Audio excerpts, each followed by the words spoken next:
Welcome back to another Evolution video. My name is Fiber and today we're going through the evolution of DayZ. Before we get into the video, let me know down in the comments down below when you started playing DayZ and your overall thoughts on the game. If you didn't know already, DayZ is a survival oriented game developed by Bohemia Interactive. You're in the post-Soviet Republic of Chernarus, where a mysterious plague has turned most of the population into violent infected. As a survivor, the player must scavenge the world for food, water, weapons and medicine, all while killing or avoiding the infected, as well as killing, avoiding or even cooperating with other players in an effort to survive the outbreak. To look at the evolution of DayZ, we first need to take a look at another game, Arma 2, which is an open world military game also developed by Bohemia Interactive for Microsoft Windows. It was released as a sequel to the original Arma game back in the 17th of June 2009. The developers had allowed mods in-game to create limitless things you could do within DayZ. This is where this dude comes in, Dean Hall.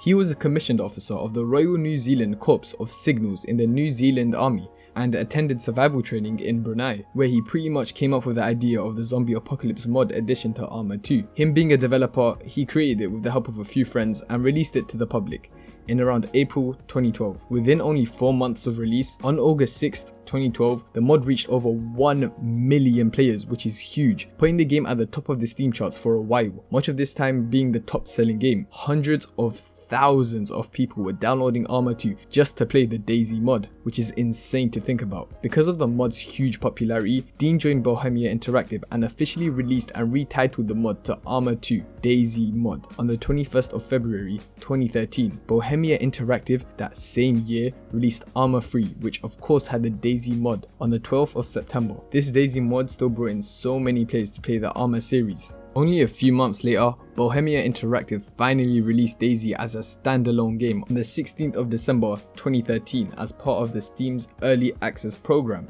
initially priced at $28, in hopes to make the game bigger and better than what it used to be. The alpha release sold over 172,500 copies in the first 24 hours, resulting in over $5 million in sales. The first few sets of updates were mainly server and bug fixes and maintaining the game for early access, taking feedback from the community and building up on it. Jumping over to January 2014, the devs finally decided to add different cosmetics and items to the game, including 2 new weapons, a hacksaw and a shotgun, as well as a bunch of loot, Pepsi, Nota Cola, Sprite and Rapsitin Kvass drinks. I don't know about you guys, but these drinks sound pretty familiar. Furthermore, you now had the ability to consume berries. While these might not satisfy your hunger a lot, the small amount that you eat could save your life. But be careful about which berries you eat. Some may turn out to be poisonous, and instead of saving your life, it just may end it. DayZ, like most survival games, had constant updates and consistently adding new items in-game to either help players or make it harder for their survival, resulting in a lot of updates. So going through every little thing won't be necessary. I will be covering what I think the main parts of DayZ are. Apologies if I miss any important updates to you guys. April 2014 brought around 2 main things. A new crossbow to fight off enemies and zombies, as well as a brand new location, Karmanovka. I think that's how you pronounce it. In Russia, Karmanovka means pocket, and it is a very fitting description of this small village tucked away in the hills of northern Chernarus. While tourists may be attracted to its larger neighborhood over the hill, Karmanovka has its own fair share of loot. Most of the village is smaller houses which are very spread out. July 2014.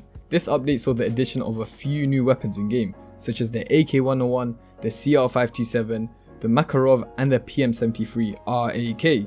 Additionally, a bunch of cosmetics were added as well. There's the paramedic clothes, a bunch of colored bandanas and a bunch of colored bandages. Skipping over to the end of 2014, the update brought the typical cosmetics and bug fixes in the game, like ghillie suits to hide from enemies and get the jump on them, and a ghillie weapon wrap to further increase your sneakiness. But what makes this update so notable is the addition of vehicles. If you manage to get your hand on one, this could change your entire game experience, making it easier to travel between locations and get so much more loot, also making it easier to escape sticky situations. But of course, like any other survival game with vehicles, you need to keep it fueled up. If you don't, it may run out at the worst times. Throughout these updates, DayZ implements various different infections and illnesses that you can gain from doing harmful things to your character, such as diarrhea and cholera, making you more wary of what you are consuming and doing in game. The last thing you want to be doing is throwing up while zombies and enemies overrun you. Now, taking a pretty big jump to the end of 2017, the devs over at DayZ usually add a few fairly big Christmas trees in order to celebrate the holidays, but in 2017 they introduced clothing in the form of Santa's hat and Santa's beard, with the addition of 3 different sized gift boxes. They contained random loot from ammo, magazines, attachments, food supplies, so pretty much a lot of items which could aid you on your journey. After nearly 5 years in being on early access on Steam, DayZ are finally moving on to the beta version of the game on the 7th of November 2018. Because of this, they're going to be focusing on bug fixing, stabilization and balancing in order to create a smoother experience for all types of players. The beta highlights include engine changes, network performance, blah blah blah. The main and most important one being modding support into the game. They believe the modding toolset is equally important to the effort of polishing the game, as it opens a whole new world and set of opportunities to experience DayZ in a different way, which makes sense considering the way DayZ had gotten so popular in the beginning. Only a month after the game being on beta, DayZ was officially released out of beta and out of early access as a full-fledged official game on Steam on the 13th of December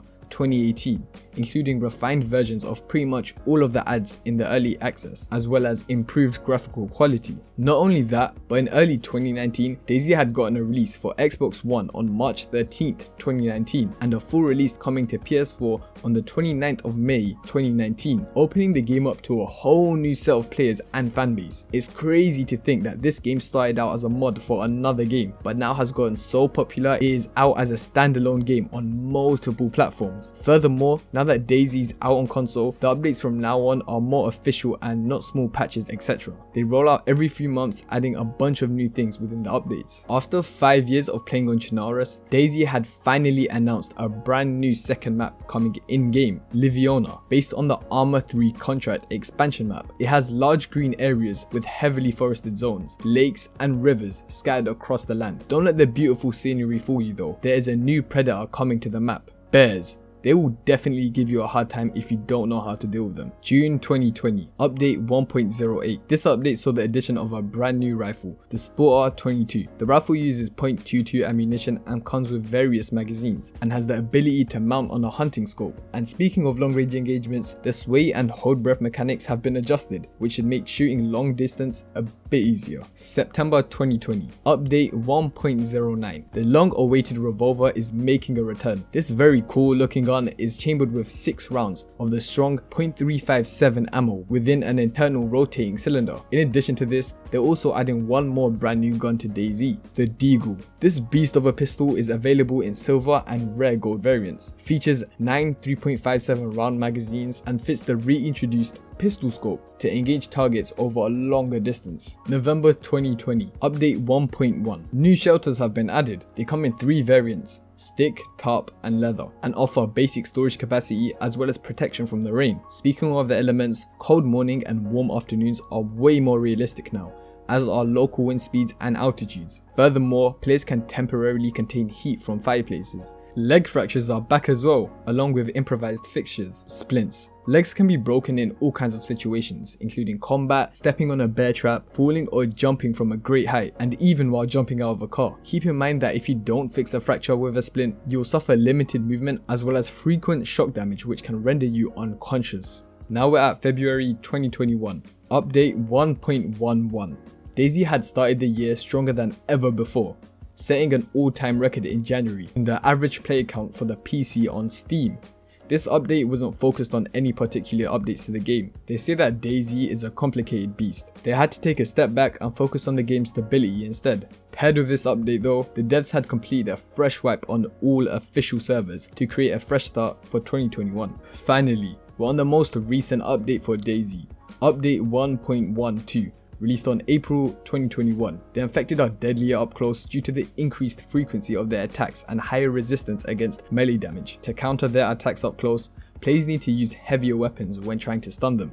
Their sensors were tweaked in a way that makes them more slower to react to nearby noises, making a stealth approach and stealth kills more viable. Infected are also more likely to leave their targets alone if they lose it, and they will not attack any unconscious players anymore. A massive balancing pass was done over existing firearms, making them more diverse while keeping rarity in the world in mind. This primarily includes a focus on non-auto rifles being stronger and more precise than automatic ones. Well, that's pretty much it for the evolution of DayZ so far. Let me know down in the comments what you think will come to the future of DayZ, and while you're at it, you may as well leave a like and share this video with a friend. It helps us out tremendously. Thank you so much for watching, and I hope you enjoyed.